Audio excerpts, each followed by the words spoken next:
solo 2 casos positivos de influenza. Una emergencia sanitaria provocó que no existe escasez de gasolina premium. Muy escasa.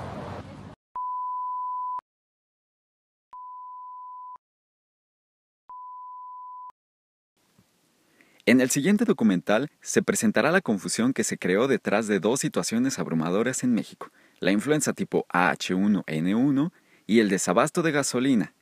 Y por confusión se hace referencia a si en las 2 ocasiones el problema era tan grave como se hizo saber a través de los medios de comunicación, o se trató de una distorsión de información provocada por la manera y la cantidad de información que transmitieron los mismos medios. Según la teoría de la información desarrollada por Claude Shannon y Warren Weber, la comunicación es definida como la transmisión de información en un mensaje entre 2 instancias, receptor y emisor, por medio de un canal, en un contexto que afecta a la transmisión. Siendo así, que en el contexto existen varios factores que pueden causar un mal entendimiento de la información, Weber señala que la teoría busca resaltar la relevancia de la exactitud en la transmisión de los símbolos. Esto quiere decir que, aunque la comunicación sea nítida, si el mensaje se preparó con los símbolos o códigos equivocados o es distorsionada de alguna forma, la comunicación tiende a fracasar. Cuando se habla de distorsión de la información, podemos hablar de que en muchas ocasiones todos aquellos comunicados que deben llegar al público en general son comunicados que son editados, por ejemplo, con la intención de presentar información de acuerdo a un objetivo preestablecido. En el caso de los medios de comunicación y los noticieros, el periodismo en general, sobre todo los medios de comunicación masivos, tenemos el caso frecuente de que el periodista tiene que editar información con la intención de contar una historia.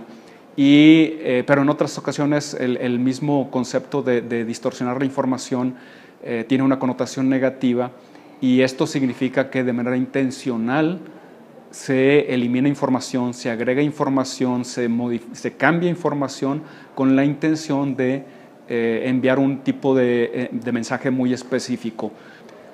Principalmente llamada como gripe porcina, haciendo referencia al virus que transmiten los cerdos a las personas, en la primavera de 2009, los científicos reconocieron una característica particular del virus influenza, reconocida como H1N1.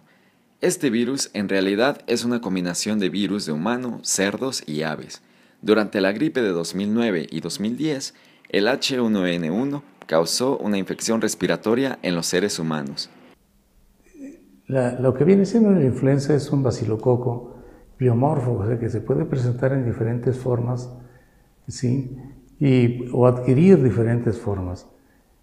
En este caso, la epidemia en México fue porque la cepa de Haemophilus influenza se conjuntó con la fiebre aviar y con fiebre porcina, y esto nos ocasionó un problema mucho más severo, y se habla de aproximadamente, ya como causa bien definida, de unos 159 defunciones aproximadamente. Claro que aquí en México sabemos que son muchos más, son muchísimos más los casos. Desgraciadamente no tenemos una formación adecuada desde el punto de vista epidemiológico. Ante los medios de comunicación, la epidemia de la influenza era manejada como un virus altamente peligroso. Por eso, las medidas de seguridad parecían tan drásticas, llegando al punto de cancelación de clases, eventos sociales y culturales. La sociedad se veía envuelta en un virus mortal. En el trabajo de campo se dio la tarea dentro del Departamento de Investigación de encuestar a más de 110 personas de distintas edades. Tras el análisis de las respuestas, pudimos detectar que más del 60% de las personas que contestaron no conocieron a nadie que padeciera este virus. Sin embargo, casi el 89% aseguró sentir preocupación por la difusión de esta noticia. Yo, siendo maestro de la escuela José López Portillos y Roja en este año, dando clases en la materia de 4º año de primaria, se nos dieron algunas indicaciones por parte de la Secretaría de Educación Pública, las cuales fueron las siguientes. A todas las personas que tuvieran los siguientes síntomas, como fueran resfriados, temperatura, derrame lagrimal, flujo nasal, eran a los niños que llegaran a las escuelas presentando esos síntomas, deberíamos nosotros de regresarlos a sus casas. A pesar de todo este caos social que estábamos viviendo en ese tiempo, nosotros como maestros y los directivos notábamos lo siguiente, que casi no había ausencia de niños en nuestras escuelas. Los niños seguían asistiendo a las escuelas de una manera normal. Y cuando se les pedían a los niños un justificante médico para que nos pudieran explicar ellos por qué era que no habían faltado a clases, veíamos que eran por otras situaciones, pero no eran debido a ese tipo de enfermedad, sino que simplemente esas personas estaban faltando porque los papás más bien estaban preocupados por la enfermedad que estaban difundiendo todos los medios de comunicación. Yo pienso que todos los medios de comunicación en ese entonces estaban alterando y nos estaban causando como una preocupación social en todos los sectores, principalmente en las personas menores. Recordamos que en nuestra escuela no se presentó ningún caso de que algún alumno haya faltado por culpa de esa enfermedad. No hubo ningún alumno, todas las justificantes eran por otras situaciones muy diferentes, pero no provocados por la influenza. A través de los años y con la innovación en los medios de comunicación, un fenómeno social volvió a sacudir a la población, causando algunos estragos y dejando como saldo el pánico en las personas. En 2019, el desabasto de gasolina se hizo presente. En varias regiones del país, la euforia y las largas filas por distintas versiones de que no había se hicieron presentes, llevando a aumentar hasta un 60% la demanda en las estaciones de gasolina. Cuando empezó la escasez de gasolina fue una alarma que se encendió por las filas. O sea, realmente las autoridades nunca dijeron, no tenemos gasolina. Todo surgió a partir de que gasolineras empezaron a tener desabasto y el desabasto generaba filas largas. Al interior de Televisa era, tenemos que decir lo que la gente dice. O sea, lo primordial es cómo el ciudadano está sufriendo o está padeciendo la falta de combustible. Mi función o la función del reportero en ese momento tenía dos frentes, o yo lo veo en dos frentes. La primera era demostrar o teníamos que estar al tanto de cómo es que la población estaba sufriendo la escasez de gasolina, documentar cómo es que se estaba viviendo de parte de la sociedad, porque no solamente fueron las personas que dejaban de llegar a sus destinos o llegar tarde o sacrificar tiempo para ir a la gasolina a formarse hasta 3 horas, 4 horas para tener 10 litros de gasolina, 15 litros de gasolina. No solamente fue eso, sino fueron comerciantes que dejaron de llevar sus pedidos, fueron empleos que se perdieron. Uno de los frentes de los reporteros era documentar esta parte, qué estaba pasando realmente en la sociedad. No solamente era ahora me tengo que subir al camión, sino ya no voy a ir a mi trabajo o perdí mi trabajo. Mientras la gente estaba perdiendo sus trabajos y mientras la gente dejaba de llegar a sus destinos, el gobierno federal te decía que estaban luchando contra el huachicoleo y tenían desabasto de un químico que necesitaba la gasolina para la zona metropolitana. Nuestra chamba fue socializar esas cosas. Socializar significa dar a conocer lo que estaba pasando. Decirle al gobierno, esto está pasando con tus ciudadanos, esto está pasando con tu sociedad, y decirle a los ciudadanos, esta es la respuesta que nos están dando los gobernantes. Cuando se habla de pánico, yo prefiero hablar de una preocupación, un temor que se genera en la población. Si hablamos de eventos sociales como la gasolina, el desabasto de la gasolina,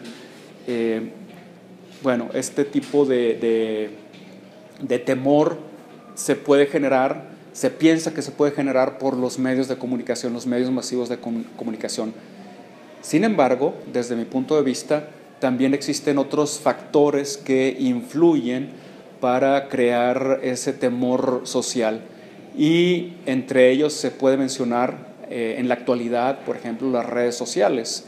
Es decir, puede haber también personas que envían información, noticias, que generan temor entre la población, no necesariamente comunicados oficiales que vienen del gobierno y que se transmiten a través de los medios masivos tradicionales.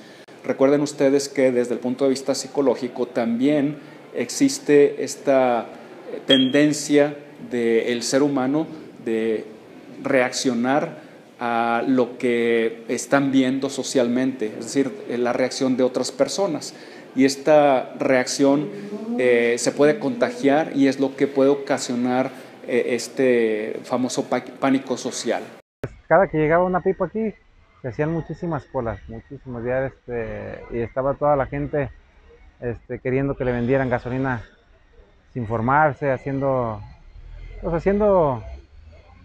no se ponían de acuerdo para tratar de hacer las cosas bien. Había los que sí se formaban y había los que querían, los gandallas que querían llegar y ser primeros aunque no se formaran. Sí nos afectó a todos, parejo. Ahí porque el trabajo sí disminuyó porque muchos carros no se movían. Y al no moverse los carros, pues dejan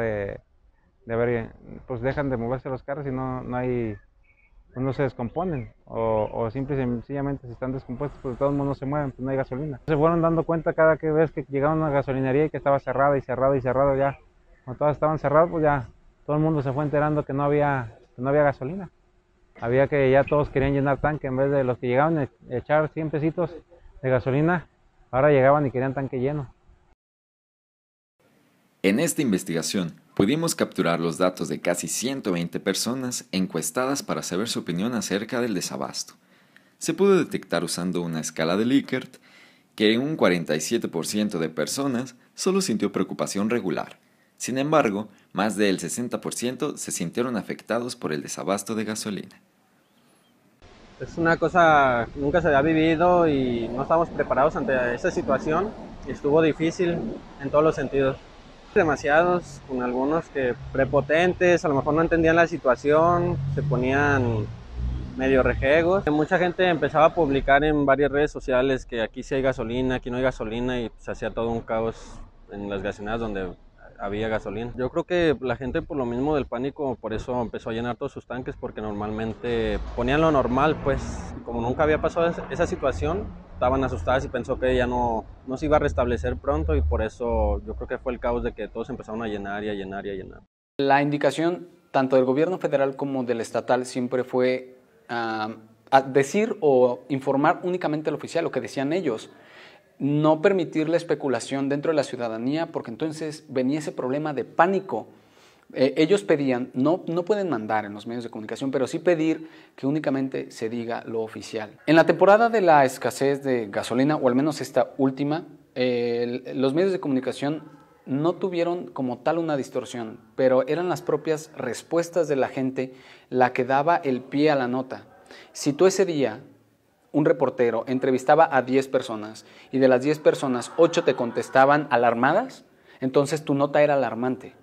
También dependía mucho del tiempo.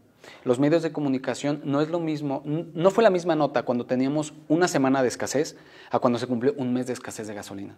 Entonces, los medios de comunicación ya no era únicamente otro día de escasez, sino era, tenemos un mes sin gasolina en la zona metropolitana. No creo que haya existido una distorsión de la información en los medios, sino más bien era el modo de cómo es que se manejaba esa información. Después de toda la información recopilada y tomando en cuenta la participación de expertos y ciudadanos afectados, se llegó a la conclusión de que el pánico social es creado por la misma sociedad, que nunca existió alguna distorsión de información por parte de los medios, ya que solamente ellos transmiten la información oficial y querían lograr las medidas pertinentes en las personas. Somos nuestro propio mal. Dejamos que los hechos nos consuman. Hacemos un teléfono descompuesto, distorsionamos la información y no pensamos en las consecuencias que esto puede conllevar. Somos fáciles de persuadir y nos dejamos llevar por las multitudes, convirtiéndonos en víctimas de nuestra propia creación, el pánico social.